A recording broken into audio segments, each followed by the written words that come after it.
Hi, I'm Miss Vung. Today we're going to look at simplifying logarithms.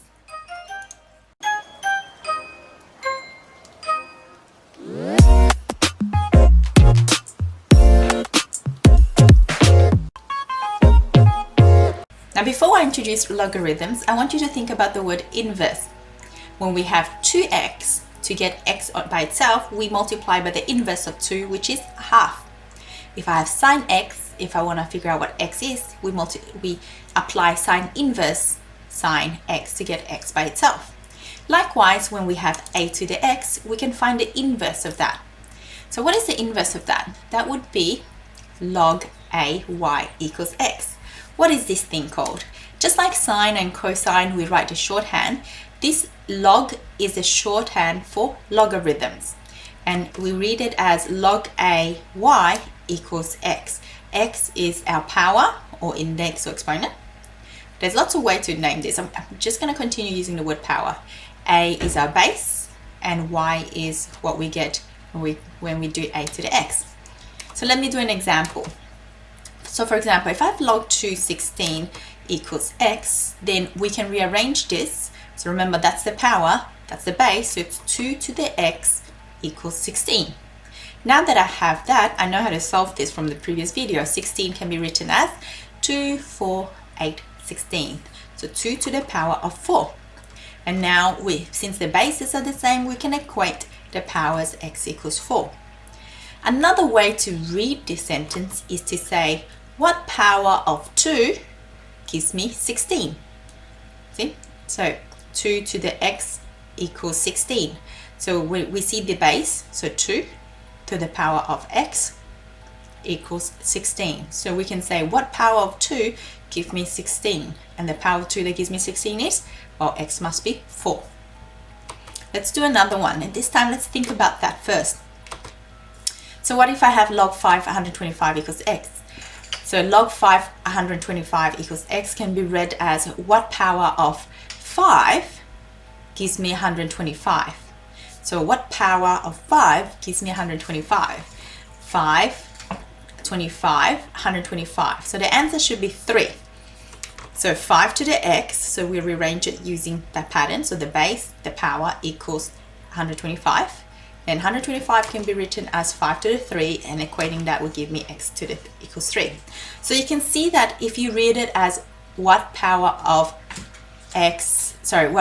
5 gives me 125. So if we read this side as what power of 5 gives me 125, then knowing that power equals 3 gives us what x is.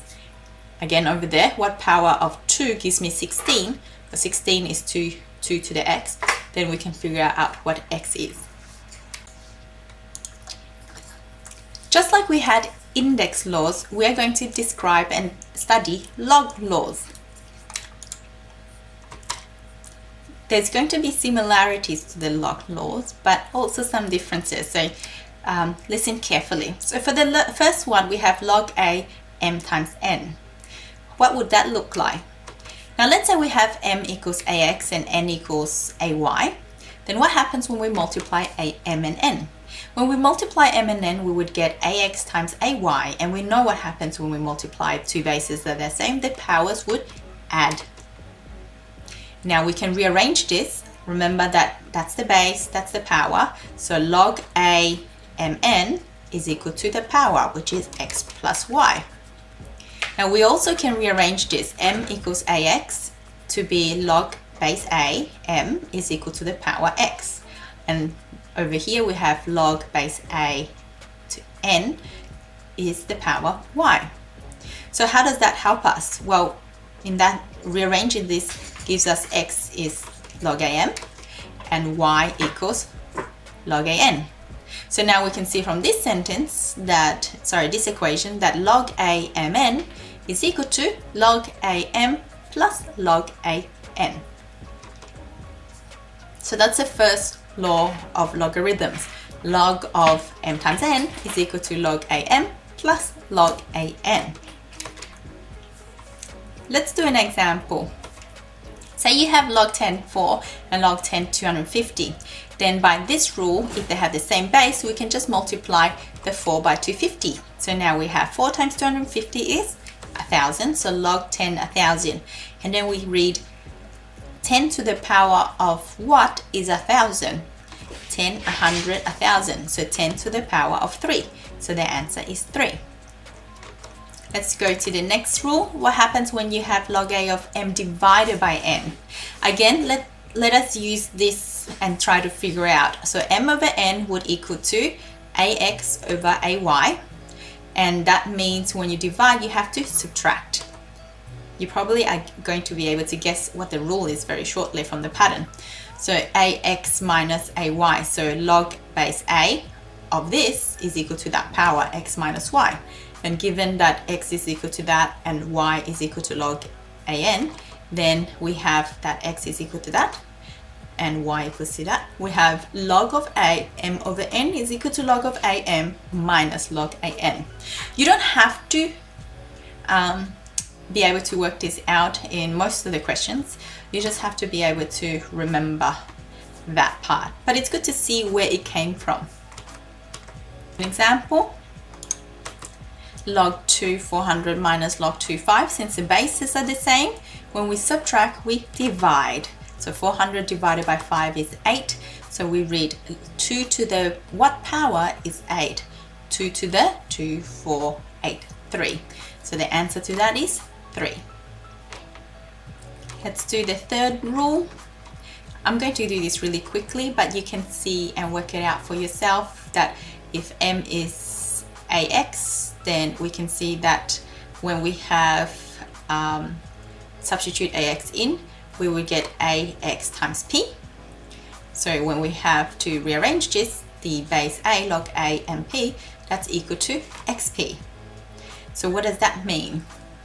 X is equal to log am, plug that in. So p times x becomes p times log am, like so. So when you look at this line, you can see that if you have log am to the power of p, you can move the p to the front of it. See? Log am to the power of p, the p can move to the front. So let's do an example with that.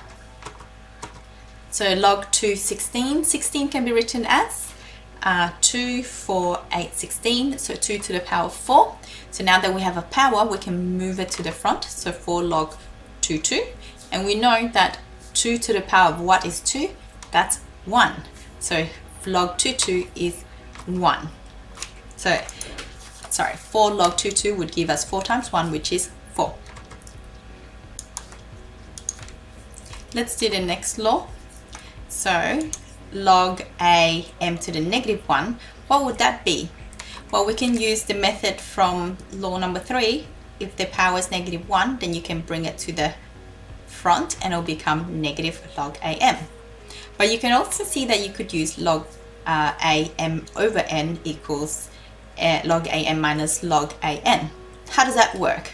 Well, if I was using this formula, then we know m to the power negative 1 is the same as 1 over m.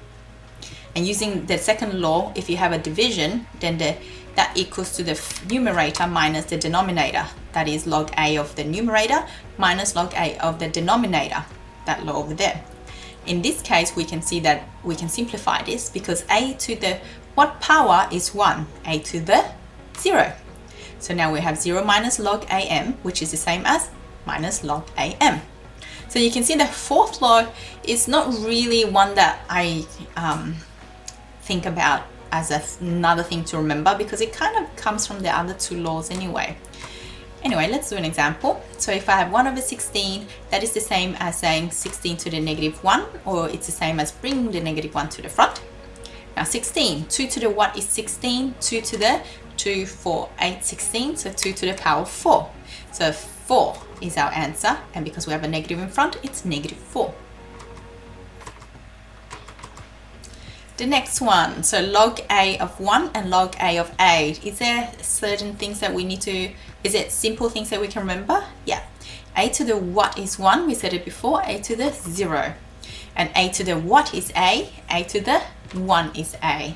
So this is just something that you need to watch out so that you can simplify. Okay, let's combine these laws and do a slightly more challenging example. We're going to use all these laws up there. So it's going to look a little bit scary, but that's okay. Go slow and you'll be all right. So here we have the same bases. We know that they're all base 2, and we can see an addition. I know when I add two things with the same base that I'm going to multiply the 6 and the 4 together. So 6 times 4 is 24. Now when I subtract, I know that it's like doing division. So 24 divided by 3, which is 8. And now I read 2 to the power of what is 8? 2, 4, 8. The answer is 2 to the 3, which is the same as bringing 3 to the front. Log 2 of 2 is just 1, so 3 times 1 is 3. Obviously, at this line over here, log 2, 8, you can say 2 to the what is 8, that's 3, so the answer is 3. But I just wanted you to see that I could apply and go use other laws, and it still gives me the same answer. So here I've used law number 3, and here I've used the simplification log AA equals 1. You might want to pause the video and then give this a go and unpause to check your answers. So here we have AA, so you know it's going to be 1, so that's a nice one. But let's move the 3. Let's use that rule there, move the 3 to the front. And when we see a square root, always convert it to fractions.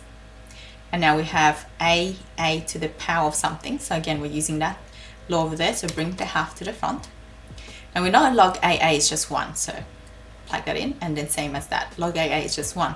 So it's going to be 3 minus a half, because log AA is just 1, which is 2.5. Example 9. 2 log 2, 5. 2 log 2, 10. How do we do this? Well, if it doesn't, log 2, 5 doesn't simplify to anything nice, so 2 to the what power is 5 doesn't give us anything, then maybe we can replace the 2, so using that backwards. So now the 2, instead of being front, it's going to be the power of 5, and the 2 over there, instead of being front, it's going to be the power of 10. And now when we minus 2 logs with the same base, what do? When we minus, we can divide. So that is the 5 squared, 25, and 100. We can do 25 divided by 100, which gives us a quarter. And a quarter can be written as, well, 1 over 2 squared, or 2 to the power of, when you bring it to the front, is negative 2. Now what can we do? Well, it's starting to look a lot nicer. The power, again, that law over there, we're going to bring the negative 2 to the front, and we know log 2 is 1. So minus 2 times 1 is just minus 2. And this is a bit of fun using all the rules, so you might want to do it again and go slow and see if you can get to the same answer. Thanks for watching. I'll see you next time. Bye.